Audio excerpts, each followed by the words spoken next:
क्या आप जानते हो कि साईं बाबा का नाई कौन था?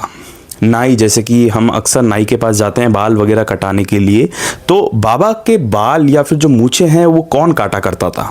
हमें कुछ किताबों में इस बारे में वर्णन मिलता है और विशेषकर ये आंखों देखी बात हमें जानने को मिलती है मार्तंड द्वारा।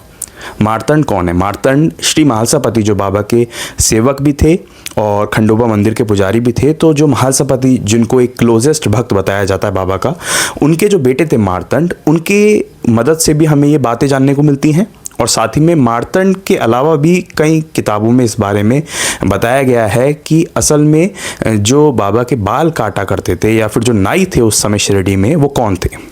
बाला नाई नाम का जो एक नाई है, उनका जो नाम है बहुत जगह पर आता है। अब बाला नाई क्या करते थे? बाला नाई बाबा के एक पर्सनल नाई भी कह लीजिए, जिसे हम इंग्लिश में बार्बर कहते हैं। तो बाबा अक्सर बाला नाई को द्वारिका माई में बुलाया करते थे। और ऐसा हमें पढ़ने को मिलता है कि जो फिज़िकल चीज़ें होती हैं, जैसे कि हम नाखून काटते हैं, बाल कटाते हैं, तो वो भी एक शरीर रूप, क्योंकि बाबा ने एक शरीर धारण कर रखा था। दिखने में वो एक शरीर थे, लेकिन असल में वो शरीर से भी बहुत आगे थे। उस शरीर की उन्हें परवाह नहीं थी, लेकिन हमें यहाँ पे एक बात जानने को मिलती है, उस शरीर का भी उन्होंने पूरा ध्यान रखा। तो बाला नाई जब आते थे तो बाबा क्या करते थे, अपने जो बाल हैं वो शेव कराते थे, वो बाल पूरे हटवाते थे साइड से, और जैसे भी वो सर पे जो कपड़ा बांधते थे कफनी के साथ, तो वो उसके लिए जो है वो सब हटाया करते थे बाल। और मूछें जो है वो भी बाबा हल्की हल्की जो है वो पॉइंटेड कराया करते थे, पूरा ट्रिम कराया करते थे, उसको छोटा कराया करते थे। और इस तरीके से एक फिजिकल बॉडी के प्रति जो कर्तव्य था बाबा का, वो उसे भी निभाया करते थे। तो बाला नाई एक, मैं कह सकता हूँ, बहुत ज़्यादा खास या एक सौभाग्यशाली नाई जो उस समय शिरडी में बाबा के पास आया करता था।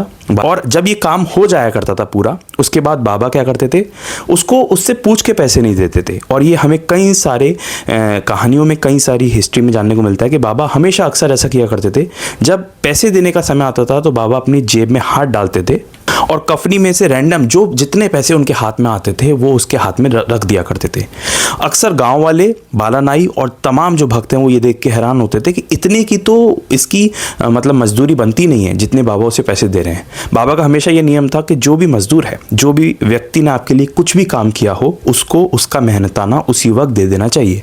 और वो देख के हैरान होता था कि बाबा इतना तो पैसे बनते नहीं है मेरे, लेकिन बाबा खुशी खुशी उससे भी ज़्यादा उसको पैसे दे दिया करते थे। जितने कफनी से पैसे निकले वो उसके हाथ में दे दिया करते थे। मेरा काम यही है, मैं बाबा से जुड़ा हुआ जो भी इतिहास है कोशिश करता हूँ अलग अलग जगह से ढूंढने का और आप तक पहुँचाने का। अगर आपको बाबा से जुड़ी हुई ये छोटी डिटेल्स या मैं ये कहूँ बहुत ऐतिहासिक बातें जानना पसंद है तो आप मेरे इस चैनल को भी फॉलो कर सकते हैं।